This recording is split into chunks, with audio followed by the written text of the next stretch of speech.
Assalamu alaikum. Today our chapter is fundamentals of chemistry. ठीक है, like ninth class का जो फर्स्ट चैप्टर है उसका नेम है फंडामेंटल ऑफ केमिस्ट्री।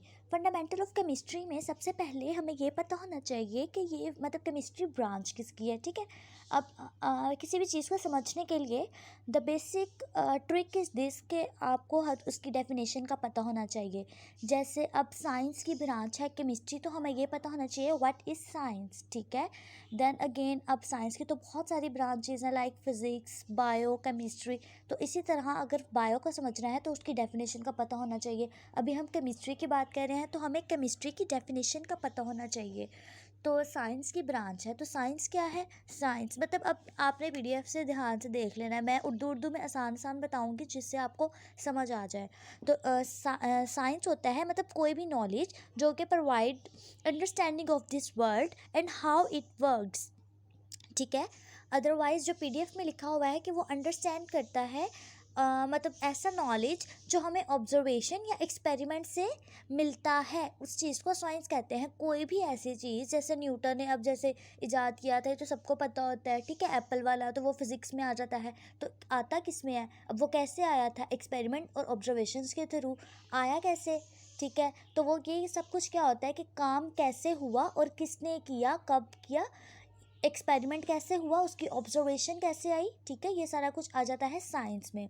अब अगेन साइंस की ब्रांच जिसको हम केमिस्ट्री को जिसको हम डिस्कस कर रहे हैं उसकी डेफिनेशन पे आ जाते हैं।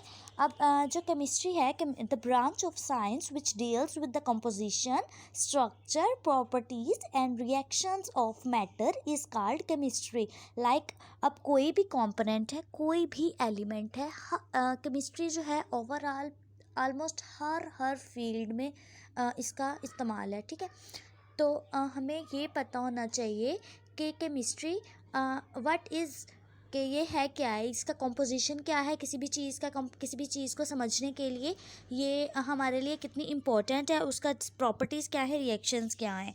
देन अगेन उसकी इम्पोर्टेंस में भी यही आ जाता है कि केमिस्ट्री लाइक जो हर फील्ड में इसका काम है, एक्सप्लोर कर रहा है, नेचुरल चीज़ों को कंजर्व कर रहा है। अगर फूड की बात करें तो फूड में भी इसका काम है। कैसे काम है? जैसे बहुत सारे केमिकल्स हैं, जैसे ऑक्ज़ैलिक एसिड हो गया, इसको यूज़ किया जाता है फूड की कंजर्वेशन के लिए। ठीक है, पिकल्स को कंजर्व करने के लिए यूज़ किया जाता है। इस तरह इसका हर फील्ड में अपना एक अलग तरीके से इम्पोर्टेंस है।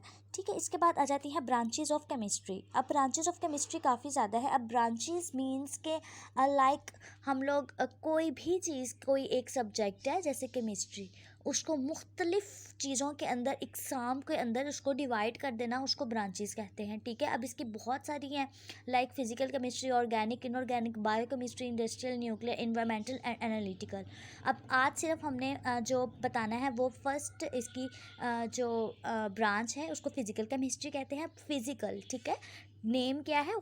फिजिकल। नेम से आपको पता चल जाएगा डेफिनेशन का। तो physical relationship between the composition and the physical properties of the metal. ठीक है, लाइक प्रॉपर्टीज़ जैसे कि अगर हम एटम के स्ट्रक्चर की बात करें, किसी भी चीज़ के स्ट्रक्चर की बात करें, तो हमने फिजिकली बस उसका लिक्विड है, सॉलिड है, गैस है, हमने सिर्फ फिजिकली उसको बता देना है, फिजिकल स्ट्रक्चर बताना है। फिजिकल प्रॉपर्टीज़ बतानी, फिजिकल प्रॉपर्टीज़ होती हैं like melting point, boiling point, ये सब क्या है? Physical properties. जबकि केमिकल प्रॉपर्टीज़ में और बहुत सारे फैक्टर्स आ जाते हैं। ठीक है, फिजिकल प्रॉपर्टीज़ में evaporation, distillation and all this, and this is our topic. छोटा होगा पर आपको समझ आएगा।